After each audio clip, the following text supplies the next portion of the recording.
Continuando então nossos estudos, Atos dos Apóstolos, capítulo 16, do versículo 1 ao versículo 10. Atos 16, 1 a 10.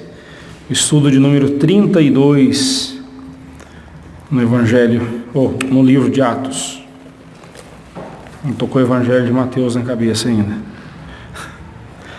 Livro de Atos dos Apóstolos, capítulo 16. A pregação do Evangelho é um dever do qual a igreja não pode se esquivar, não pode se descuidar, porque é através da pregação do Evangelho que corações são trazidos à conversão e aos pés de Cristo Jesus e se tornam adoradores, se tornam servos dele, né? Mas nós devemos tomar cuidado com essa missão de pregar o Evangelho para realizá-la da forma que agrada a Deus. O objetivo nosso em pregar o Evangelho não é exaltar o nome da igreja, não é exaltar o nome da liderança da igreja, mas exaltar o nome de Cristo. Se o nome da igreja estiver aparecendo mais que o nome de Cristo, tem alguma coisa errada na técnica da evangelização empregada ali. Se o nome do pastor aparece mais do que o nome da igreja, que o nome de Cristo, aí está pior ainda, né? A igreja é a noiva de Cristo, ela está submissa a Cristo, e nós estamos aqui para servir ao Senhor Jesus. Então, é preciso a gente tomar cuidado com a pregação do Evangelho. E aqui nós vemos dois cuidados que nós devemos ter em relação à pregação do Evangelho. O primeiro cuidado que nós vemos está do versículo 1 ao versículo 5. Esse cuidado é o cuidado em evitar escândalos que possam comprometer a obra. Olha o que diz o texto. Chegou também a Derbe e a Listra. Estamos falando aqui do apóstolo Paulo, né? Chegou também a Derbe e a Listra. Havia ali um discípulo chamado Timóteo, filho de uma judia crente, mas de pai grego. Dele davam bom testemunho os irmãos em Listra e Icônio. Quis Paulo que ele fosse em sua companhia, e por isso circuncidou-o, por causa dos judeus daqueles lugares, pois todos sabiam que seu pai era grego.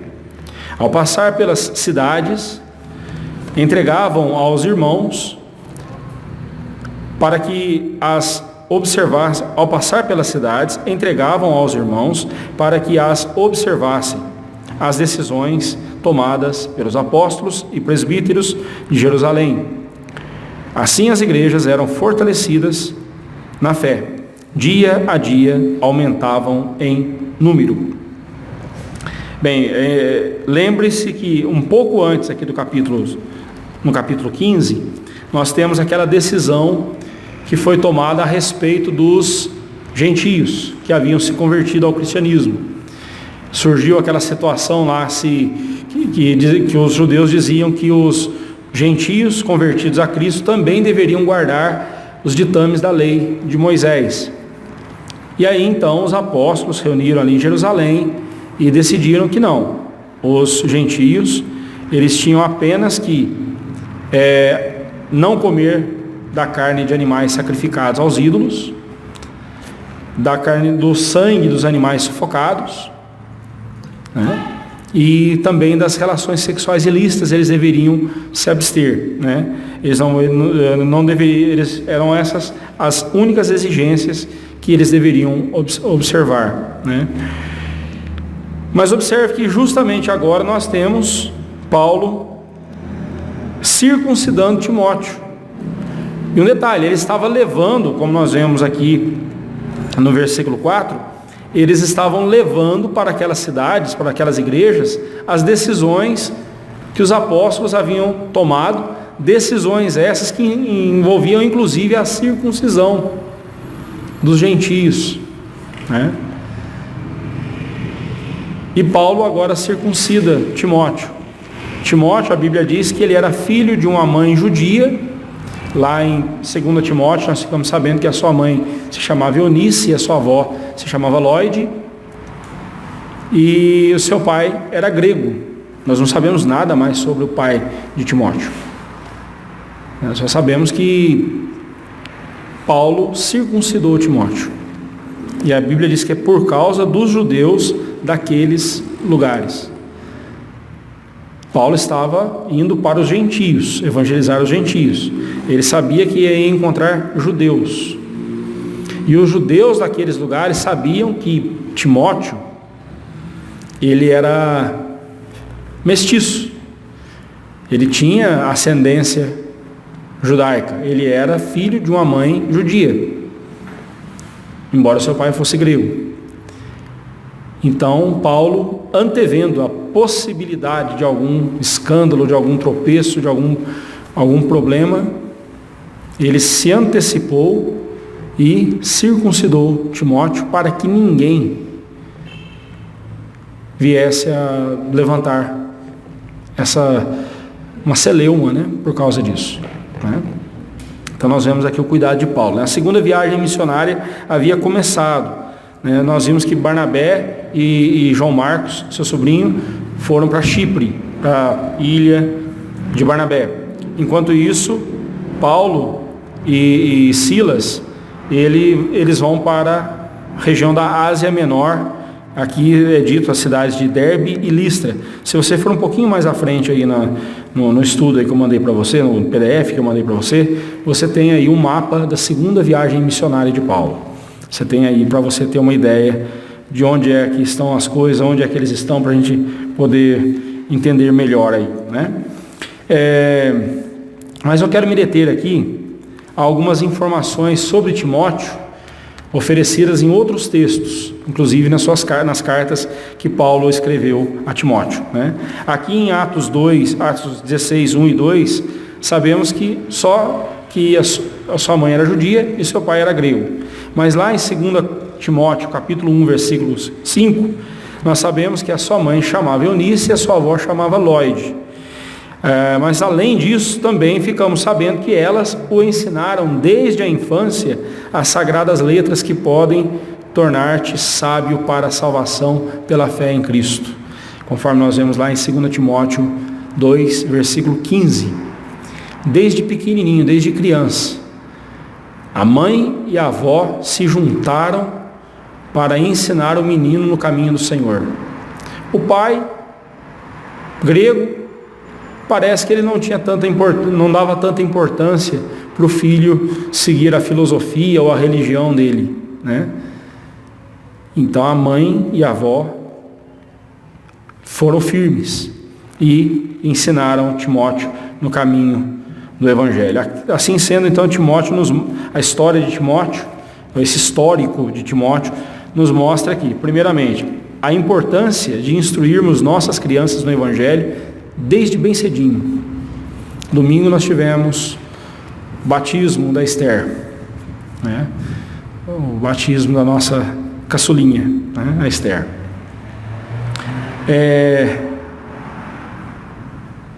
É muito importante entendermos que nós devemos ensinar os nossos pequenos no caminho do Senhor o quanto antes. Isso começa em casa, a igreja ajuda, a igreja fornece recursos, ajuda os pais nesse sentido, mas nós devemos ter um olhar especial para os nossos pequenos. Elas são vulneráveis, elas são dependentes, mas principalmente elas também são pecadores, tanto quanto você e eu podemos ser. Esse negócio de olhar para uma criança e dizer assim, mas ele é puro, a criança ela é pura, ela é santa, ela é inocente. Eu mesmo cresci com a minha mãe falando isso para a gente. Só olha, até os 7 anos de idade você é anjinho. Passou dos 7 anos você é marmanjo. Eu lá sei o que é isso, Eu só sei que quando eu completei 7 anos eu não fiquei feliz não. Eu contava os dias para não chegar ao 7º aniversário. Quando chegou, eu entrei em desespero. Agora eu não sou mais anjo. Mas é assim que ela foi educada, assim que a mãe dela ensinou ela, e assim ela passou para mim, e graças a Deus eu não passei isso para minha filha. A minha filha, desde pequenininha, ela soube que ela é pecadora e que ela precisa da graça de Cristo, ela precisa da salvação, precisa ser salva por Cristo, se ela quiser entrar nos céus, ela precisa continuar na aliança. Graças a Deus ela já fez a sua profissão de fé, já disse, vou continuar na fé que vocês me ensinaram, louvo a Deus por isso.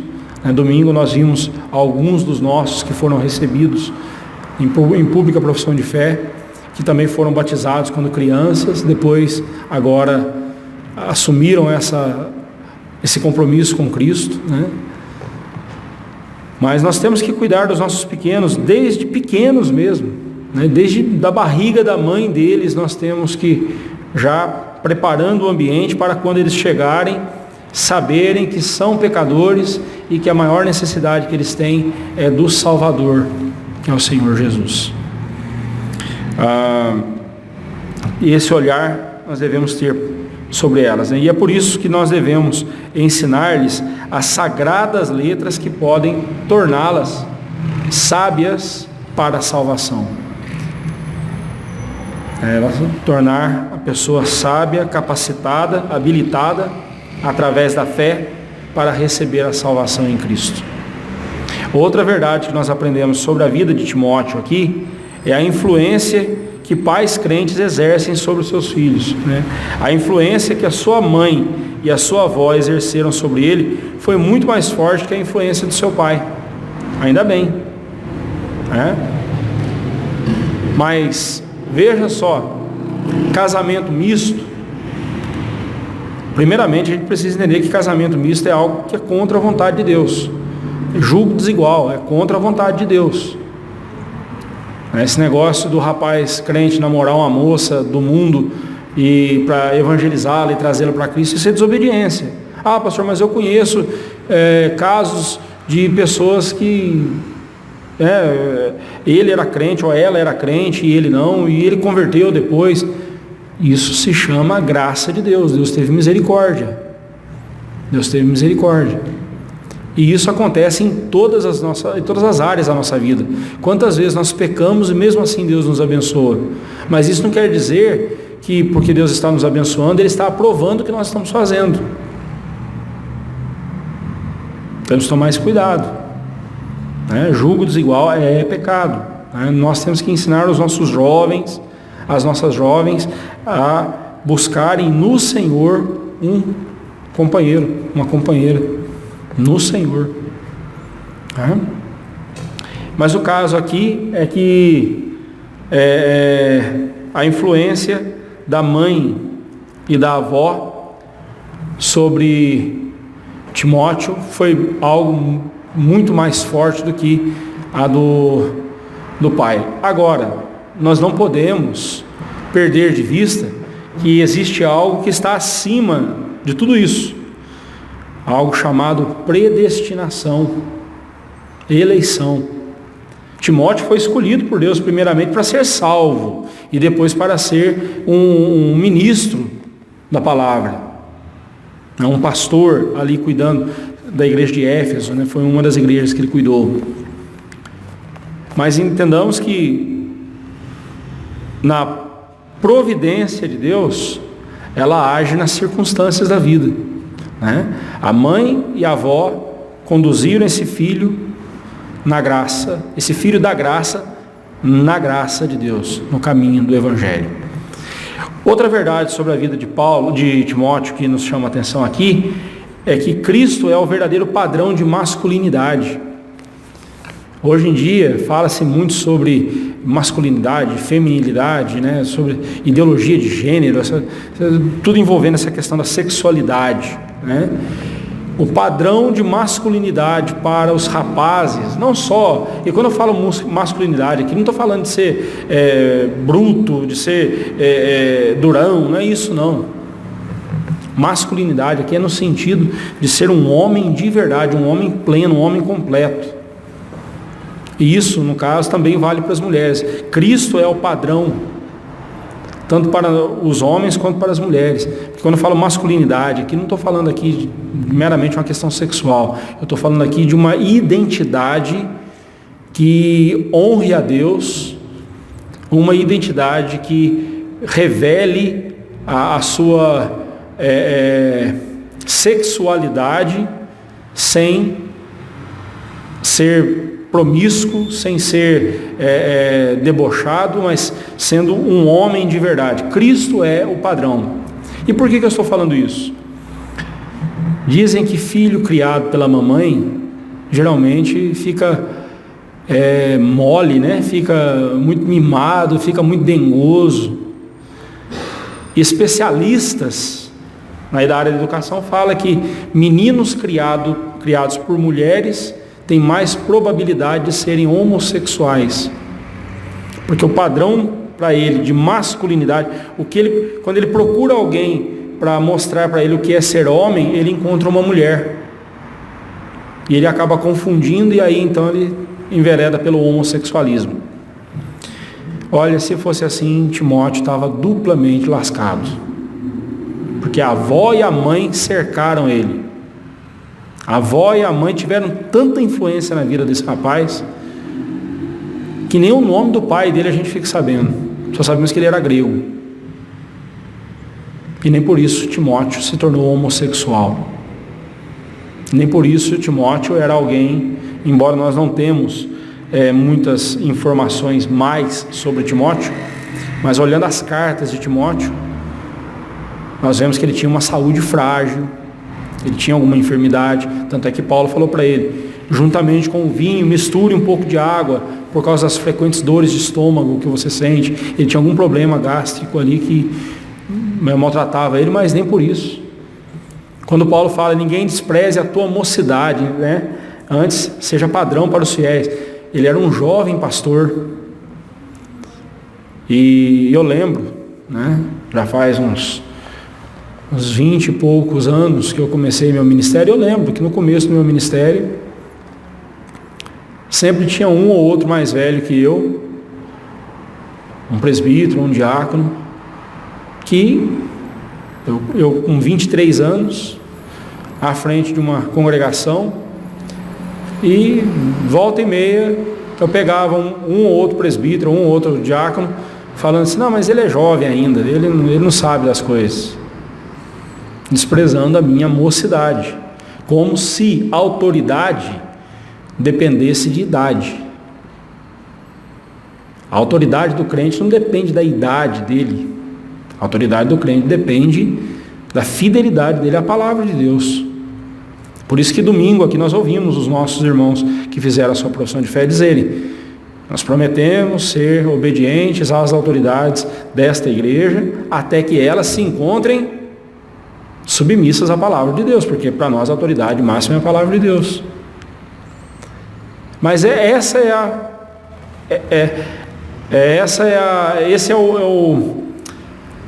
o perfil de Timóteo, um jovem pastor, mas ele não era alguém mole, alguém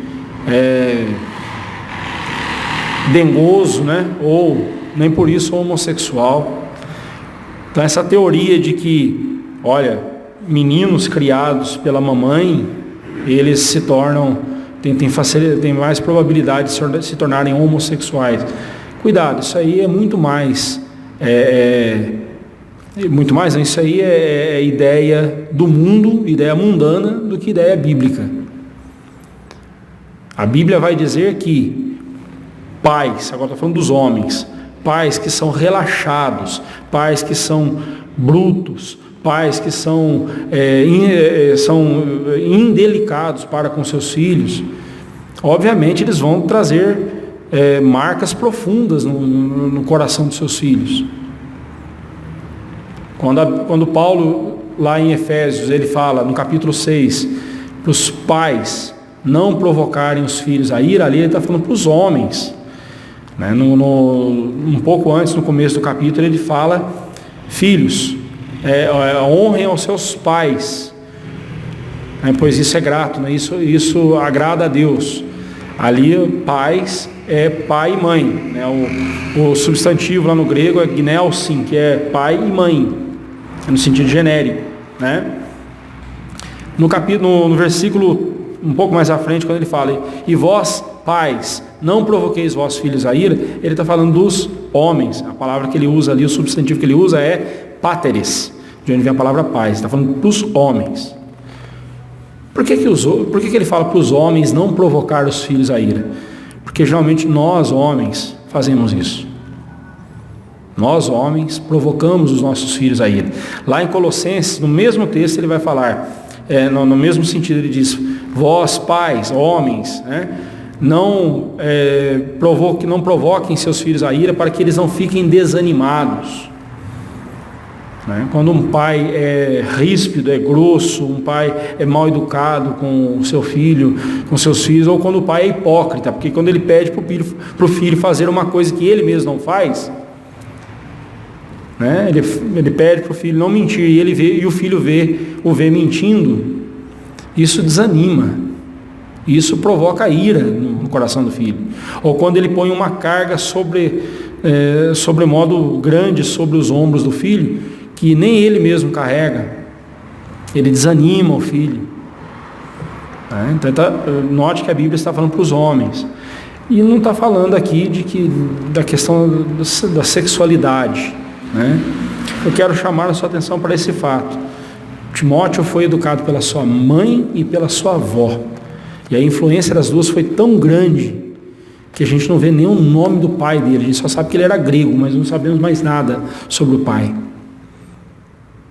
E Timóteo se tornou um grande servo de Deus, um homem de Deus, cuidou do rebanho, da igreja de Cristo, foi um rapaz crente.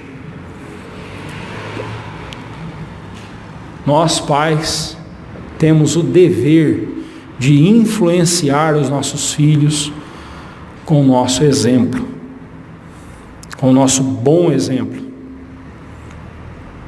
E falando em bom exemplo, a quarta característica de Timóteo que me chama a atenção aqui é o bom testemunho que os outros deram a respeito dele. Bom testemunho é o que os outros relatam a nosso respeito. Veja bem, não foi Timóteo que deu o bom testemunho de si, não foi Timóteo que chegou falando para Paulo, eu sou um rapaz bom, né? Eu sou um servo de Deus, né? Eu sou dedicado. Não foi Timóteo que fez isso. Diz o verso 2, dele davam bom testemunho os irmãos em Listra e Icônio, né? Vá comigo um pouquinho mais à frente, depois a gente volta aí nesse slide. Um pouco mais à frente você vai encontrar, irmão, obrigado pela água, Deus abençoe. Um pouco mais à frente você encontra aí o mapa da segunda viagem missionária de Paulo. Encontrou aí no slide que eu te mandei? Olha lá. Então ele está falando aqui dos irmãos de Derbe e Listra. Você encontrou Derbe e Listra aí no mapa? Olha aí, quase no meio do mapa, bem no meio do mapa você vai encontrar a cidade de Listra. E um pouquinho mais abaixo, à direita, descendo mais para o sul, né? Leste, sul, né? Sul-leste, você vai encontrar aí Derbe. Achou? Veja bem, é uma distância razoável de uma cidade para outra. Não foram só os irmãos de uma cidade que conheciam Timóteo, não só os irmãos de Derbe, mas também de Listra. Isso mostra que o testemunho dele, né, ele era conhecido pelas duas igrejas, ele servia às duas igrejas. Nós não sabemos exatamente como, mas as duas igrejas o conheciam. E os irmãos deram bom testemunho a respeito dele. Vamos voltar lá para o slide.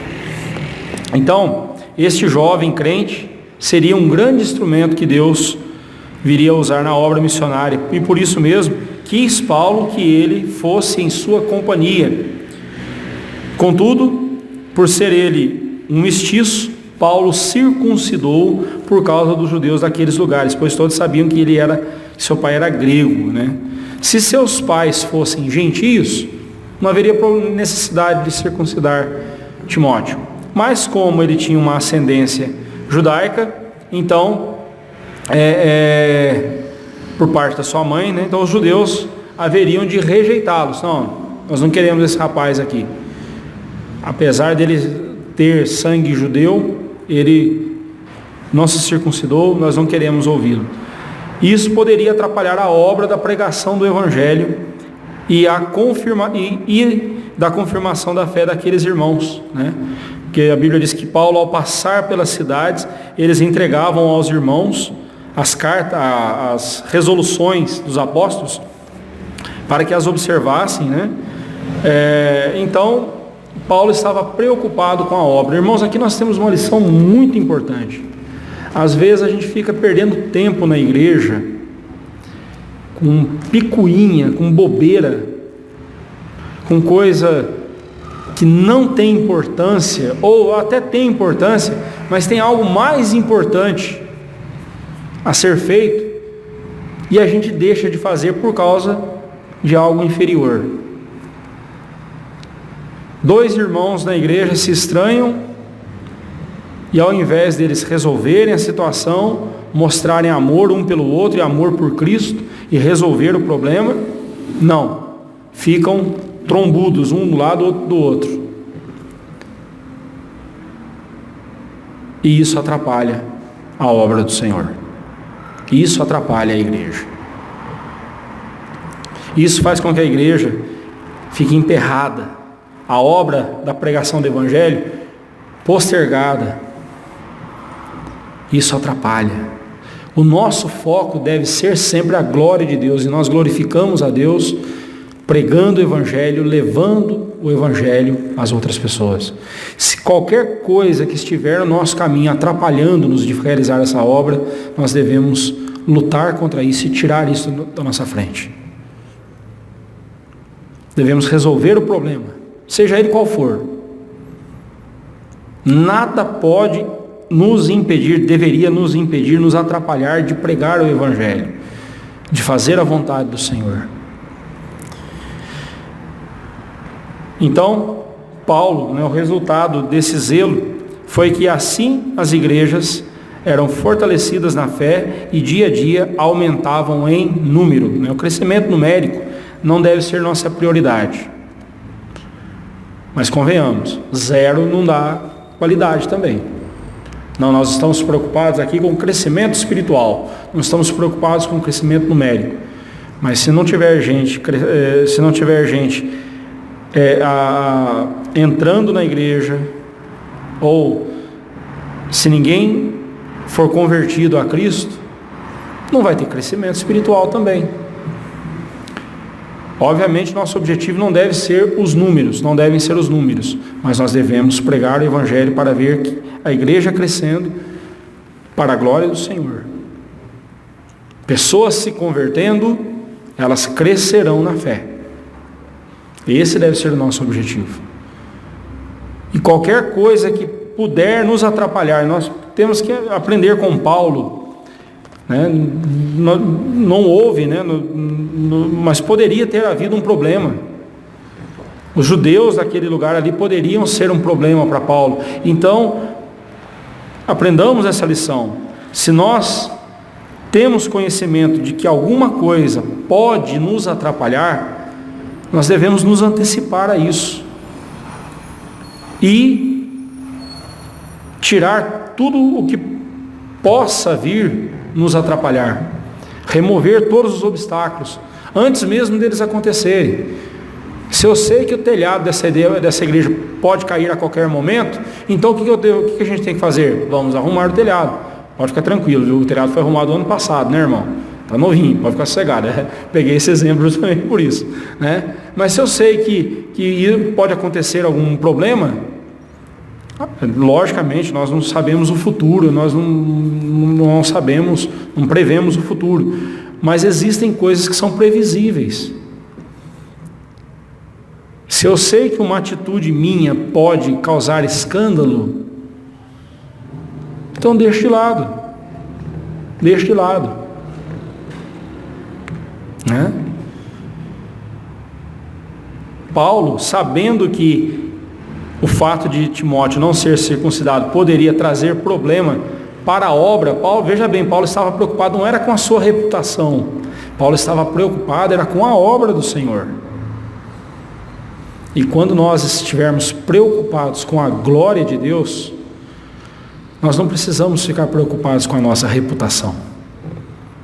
Como alguém já disse com muita sabedoria, cuide do seu caráter, da sua reputação, Deus cuida. E cuidar do caráter significa justamente isso: fazer a vontade de Deus, viver uma vida de santidade, viver uma vida que agrada ao Senhor. Paulo não estava preocupado com a sua reputação e nem com a reputação de Timóteo. Eles estavam preocupados com algo que pudesse atrapalhar o avanço da obra do Senhor. Pessoas que entendem que elas não são a razão de tudo acontecer, mas sim, elas são apenas parte do todo. Pessoas que entendem que o mais importante nessa vida é a glória de Deus, é honrar a Deus, é fazer a obra que Deus confiou a elas. Elas não se importam consigo mesmas. Não são elas que aparecem, mas sim a obra do Senhor. Observe que o texto fala que Timóteo foi circuncidado, que Paulo circuncidou por causa dos judeus, e o texto não termina dizendo assim: e Paulo e Timóteo fizeram um grande trabalho ali. Nada disso. O que aparece é: dia a dia aumentava em número a igreja de Cristo. Irmãos, há uma obra maior do que nós, há um Senhor maior do que essa obra.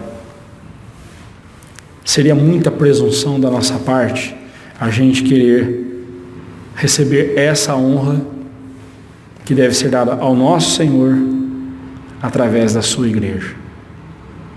Seria muita pretensão, seria muita arrogância da nossa parte.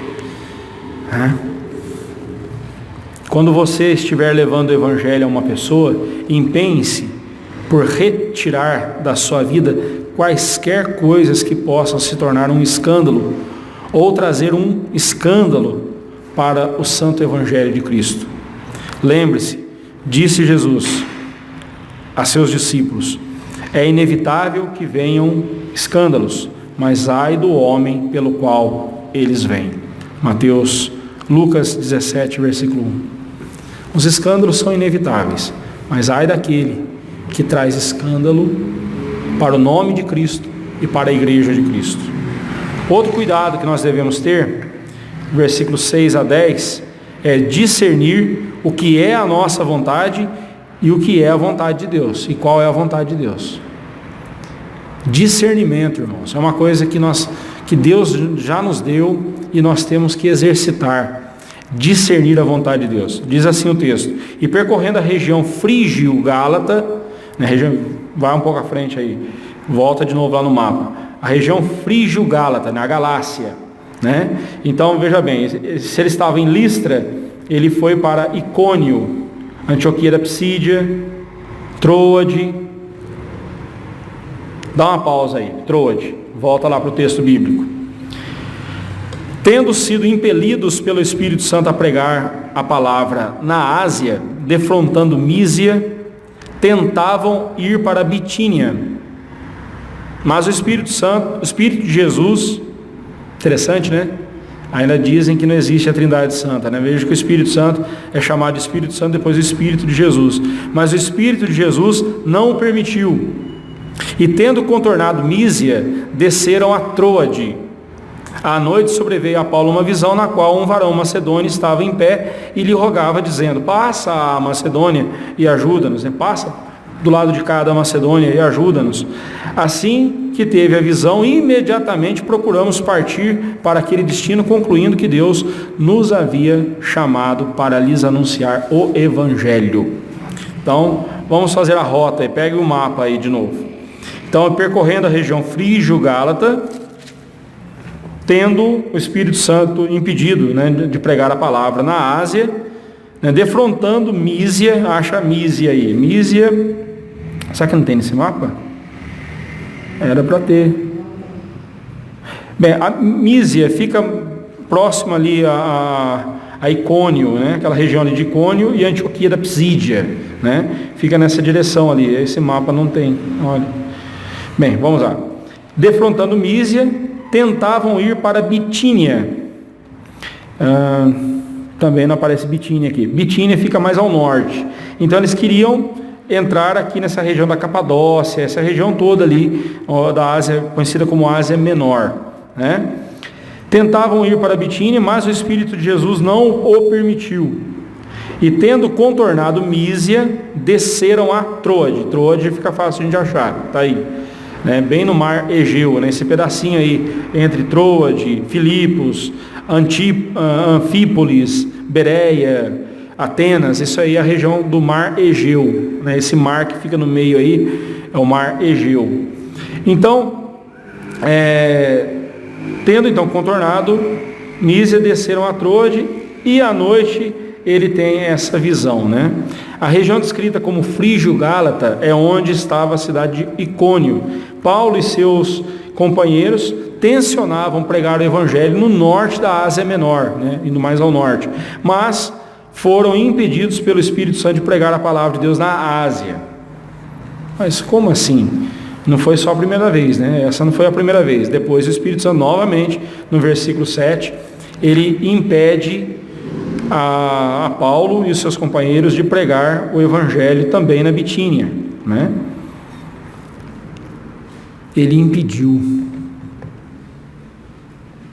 Mas Paulo não foi chamado para pregar o evangelho? Por que o Espírito Santo então estava impedindo ele de pregar o evangelho naquela região? Aqui nós temos a seguinte verdade: Deus tem o seu tempo determinado para todas as coisas.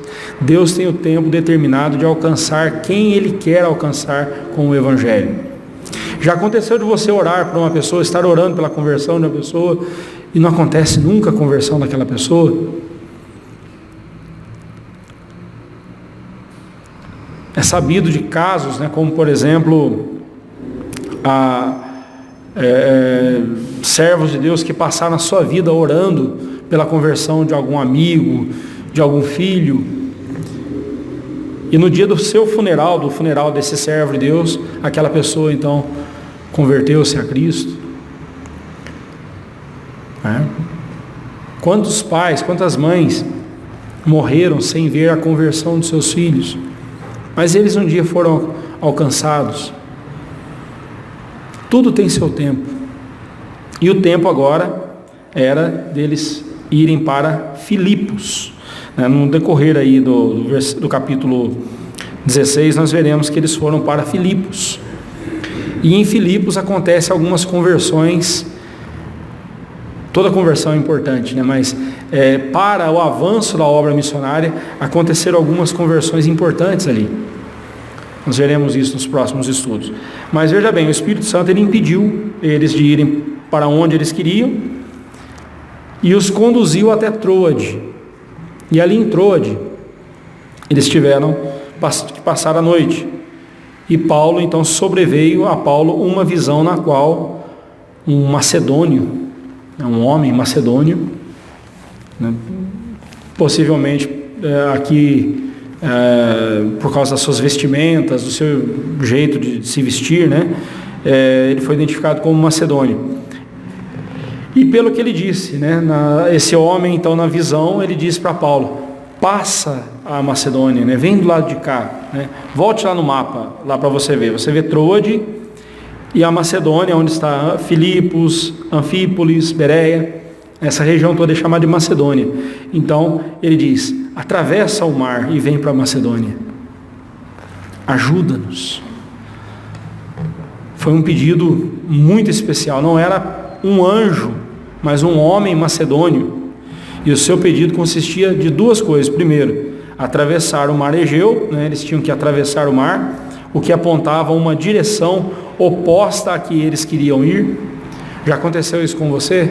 Você pensando que tal direção era a vontade de Deus para a sua vida e de repente as coisas mudam tudo na sua vida, Deus muda todo o cenário e põe você em outra direção? E nós precisamos estar atentos à vontade de Deus. Mudanças geralmente são desconfortáveis.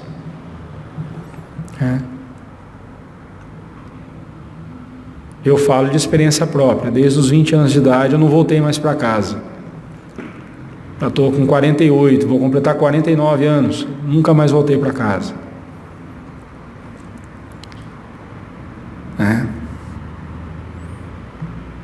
Porque é Deus quem guia a nossa vida.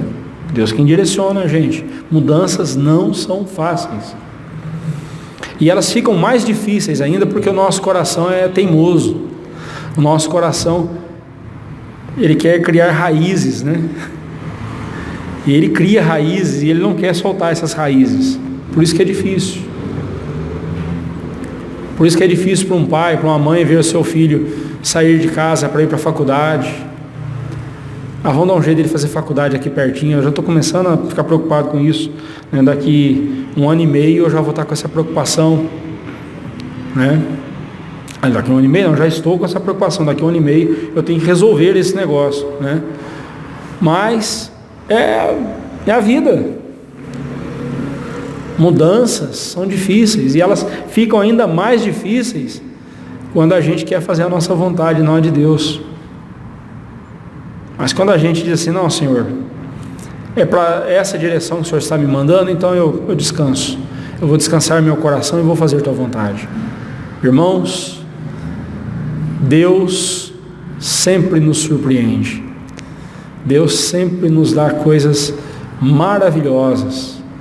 E quando a gente está lá, desfrutando dessas coisas, a gente olha para trás e diz assim, puxa vida, como eu fui bobo, como eu fui imaturo, achando que eu sabia o que era melhor para mim. Olha só o que eu tenho hoje. Olha só o que Deus está fazendo comigo hoje, né? Outra coisa que um varão macedônio pede a Paulo aqui ele faz um pedido de socorro.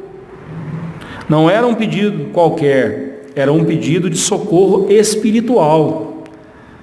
Paulo estava com seus companheiros pregando o Evangelho. A obra era a pregação do Evangelho. Era uma obra espiritual. Aliás, toda obra é espiritual, né? O Rafael lá obturando os dentes lá de uma criança lá no consultório é uma obra espiritual. Por quê? A vocação de dentista foi Deus quem deu a ele. Foi Deus quem o chamou para ser dentista. A Nádia dando aula para as crianças, foi Deus quem a vocacionou para ser professora. É uma obra espiritual, né? Todas as nossas obras, toda profissão, ela é do crente, ela é espiritual porque ela é feita para Deus. Nosso irmão Ricardo, como policial, agora está aposentado, mas como policial, foi Deus quem o chamou para ser policial. Agora ele é aposentado, mas é engenheiro, né? E é músico. Deus está usando o irmão do jeito que ele quer usar. Todos nós, irmãos, né? Toda obra que nós realizamos para a glória do Senhor, toda profissão nas mãos de um crente, ela é espiritual. Mas Paulo estava realizando esse trabalho missionário. E aquele varão macedônio, na sua visão, pede um socorro espiritual. Passa a Macedônia e ajuda-nos. Aí o que me chama a atenção é o verso 10. Assim que teve a visão, né, Lucas aqui está se referindo a Paulo. Assim que Paulo teve a visão, imediatamente procuramos partir para aquele destino, concluindo que Deus nos havia chamado para lhes anunciar o Evangelho. Veja bem, o discernimento que Deus deu a eles, deu a Paulo, fez com que eles obedecessem imediatamente, fez com que eles entendessem que essa era a vontade de Deus, e fez que eles entendessem o que eles deveriam fazer: pregar o Evangelho. Quando Deus orienta o coração de um servo dele, Ele dá todas as diretrizes que o servo dele precisa. Não quer dizer que a gente ainda não vai ficar com dúvida de alguma coisa, mas quando a gente confia em Deus, a nossa confiança em Deus, ela se mostra real quando a gente obedece a Deus. Eles imediatamente, entendendo o que era a vontade de Deus, eles procuraram sair, né? E é interessante aí o verbo procurar, está no plural, né? Procuramos partir. Então toda a caravana saiu e foi para a Macedônia. Por 2 vezes, o Espírito Santo impediu-lhes de irem numa direção que tudo indicava ser a melhor. Se você pegar a região da Bitínia, a região ali onde Paulo queria ir, Icônio, aquela região, era muito mais populosa. E Paulo, na sua cabeça, tinha ali estratégias. Olha, aquele lugar é estratégico. Aquele lugar é estratégico. Irmãos, nós precisamos entender uma coisa: muito mais do que estratégias, a igreja precisa ser obediente a Deus. Em 2002, quando fomos começar a igreja presbiteriana no Jardim Sul, ali em São José dos Campos, a gente nem sabia que era ali que a gente ia começar. Minha esposa e eu, a gente ia ser chamado para trabalhar com a igreja presbiteriana de Jardim Augusta, para começar uma nova igreja em São José dos Campos. A princípio seria ali na região do Carrefour, ali naquela região ali da Jardim Alvorada. E aí a coisa foi desandando. Eu sofri um acidente, fiquei em 2001 praticamente sem poder fazer muita coisa. Aí cheguei em 2002, falei para o conselho: aí, vamos começar a igreja ou não vamos? Toda a estratégia que eles tinham montado para começar a igreja ali no Jardim das Indústrias foi por água abaixo. Jardim Alvorada foi por água abaixo. Aí o conselho falou assim: faz o seguinte, Olivar, procura um lugar para a gente começar a congregação. Só, mas e o projeto lá? Não, eu não conhecia nada de São José dos Campos. Então eu saí um dia, eu e o Jacir, na época o Jacir era presbítero também. Nós saímos de carro e saímos andando por São José. Começamos a procurar lugares. E aí a gente via um salão para alugar, via outro salão em outro lugar, tal. Trouxemos para o conselho as possibilidades, nada dava certo. Até uma vez conversando com uma irmã chamada Liege, a irmã Liege, uma serva de Deus, uma mulher muito crente. Essa irmã pegou e falou assim: Olivar, você já olhou ali no Jardim Sul? O Jardim Sul na época estava começando o bairro, tinha uma chácara enorme ali, era tudo abandonado, né? Quem conhece a região lá sabe o que estou falando. Hoje está tudo tomado de prédio. Eu falei, por quê? Ali é um lugar bom de começar uma igreja.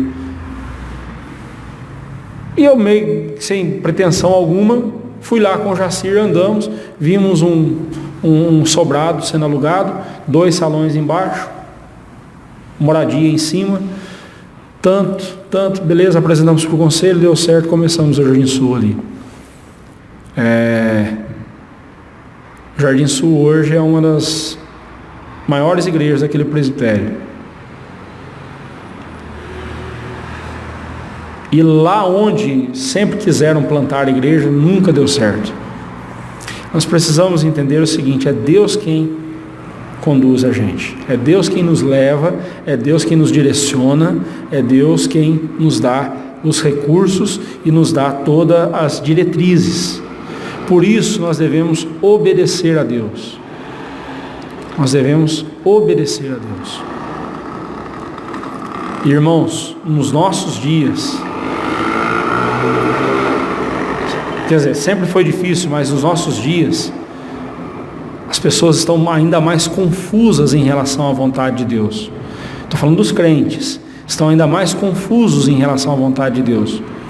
Infelizmente, muitos crentes estão dando cabeçada, estão desobedecendo a Deus por não discernirem a vontade de Deus.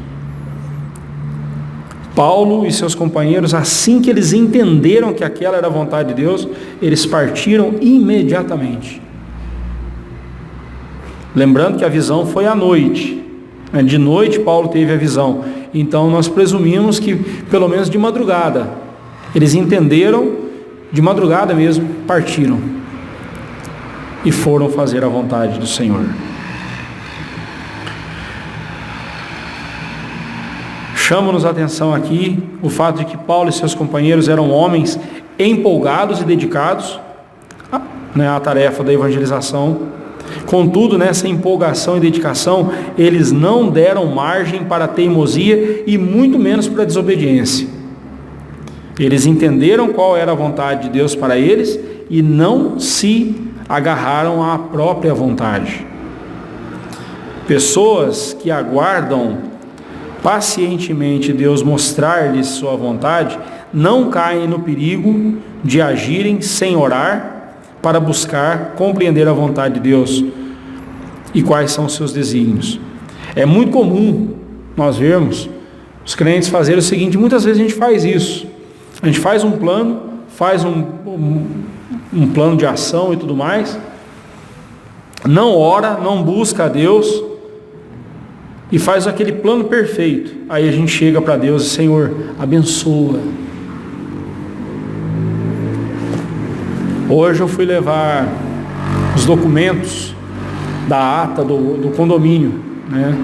Me elegeram síndico lá no nosso condomínio novamente, né? A segunda vez que sou síndico lá, me elegeram síndico, e eu fui levar a ata, a documentação para o cartório, para registrar. Eu cheguei com tudo pronto lá.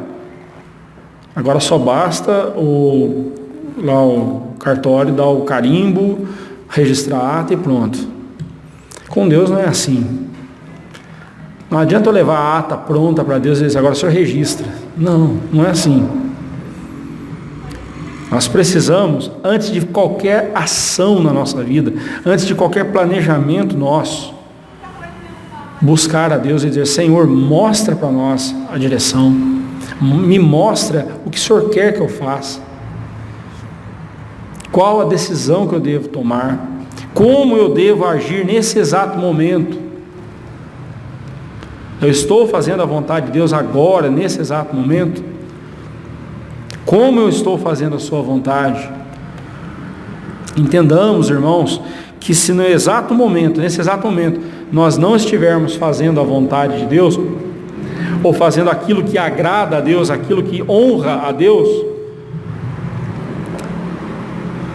nós não vamos discernir qual a vontade de Deus para nós daqui a pouco ou daqui a algum tempo. Quando Deus chamou Abraão, tirou o Abraão de Ur dos Caldeus, sai do meio da tua parentela e vai para a terra que eu vou te mostrar. Deus não falou para ele, Abraão, está aqui o mapinha, a terra é essa, você sai daqui e vai para lá, chegando lá, você me espera lá, eu vou... Não. Deus falou, vem, eu estarei com você. Eu estarei com você. Abraão não fez um roteiro de viagem, né? Senhor, é aqui o meu roteiro, me abençoa. Não. Abraão seguiu uma voz, seguiu a voz de Deus. E foi para um lugar que ele nem sabia onde era. Não tinha a mínima ideia. Só soube quando chegou lá. Irmãos, o chamado de Deus para nós é assim. Anda comigo hoje e eu vou te levar onde eu quero te levar. E você vai fazer o que eu quero que você faça.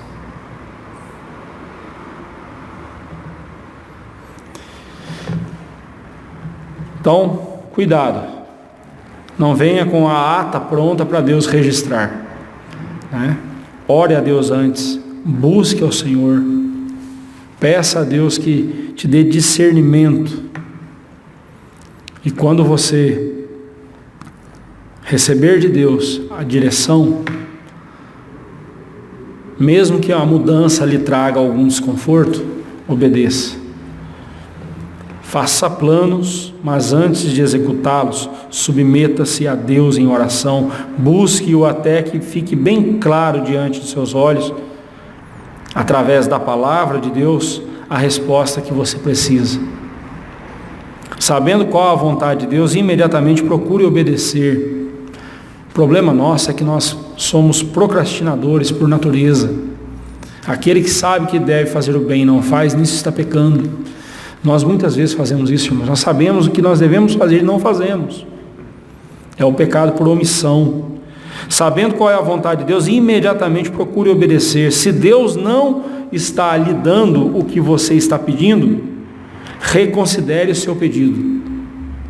Pode ser que você esteja pedindo algo que Deus não quer para a sua vida, ou algo que Ele não quer que você faça. Pastor, mas quando eu sei que eu não estou, quando eu sei que eu estou perseverando em oração a respeito de algum pedido, e quando eu sei que eu estou sendo teimoso? A perseverança é quando você ainda não tem clara a resposta diante dos seus olhos. A partir do momento que você tem claro diante dos seus olhos qual é a vontade de Deus, e você ainda continua orando para que Deus faça do jeito que você queria, aí você está teimando. Aí você está teimando. Mas enquanto aquilo não está claro, a resposta, a vontade de Deus não está clara para você, enquanto você ainda não entendeu, continue orando, não só pelo que você está pedindo, mas continue orando a Deus, dizendo: Senhor, me dá discernimento, me dá sabedoria. Tiago, quando começa a sua carta, ele fala que Deus ama dar sabedoria a quem pede sabedoria a Ele. Nas nossas orações, nós temos pedido sabedoria a Deus? Olhe para as orações que você tem feito. Os pedidos, entre os pedidos que você tem feito a Deus, o pedido de sabedoria é o mais frequente? Ou você já se acha sábio demais e não tem mais necessidade de sabedoria? Deus nos livre dessa arrogância, né, irmãos? O que Deus quer que nós façamos? Primeiro, que evitemos escândalos causados por nossa falta de zelo para com as coisas de Deus, e que estejamos em intensa comunhão com Ele, para que possamos saber sempre a sua vontade. Não tem como a gente saber a vontade de Deus se a gente não estiver em comunhão com Deus.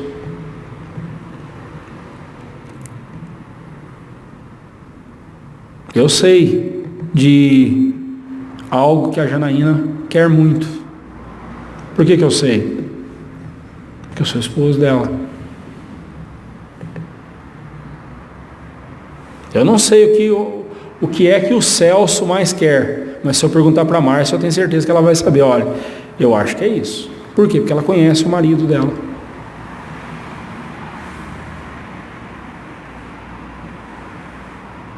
Não tem como eu saber a vontade de Deus se eu não estiver em comunhão com Deus. Concluindo, irmãos, zelando para que escândalos não aconteçam e para que a vontade de Deus seja buscada e obedecida em nossa vida, com certeza cumpriremos a honrosa tarefa da pregação do Evangelho. E veremos a igreja crescendo para a glória do Senhor.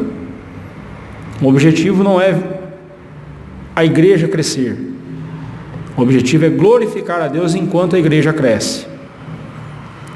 Em todos os aspectos. Que Deus assim nos abençoe. Que Deus assim nos oriente. E que vivamos sempre pedindo a Deus sabedoria para entendermos e discernirmos a vontade dEle. Amém.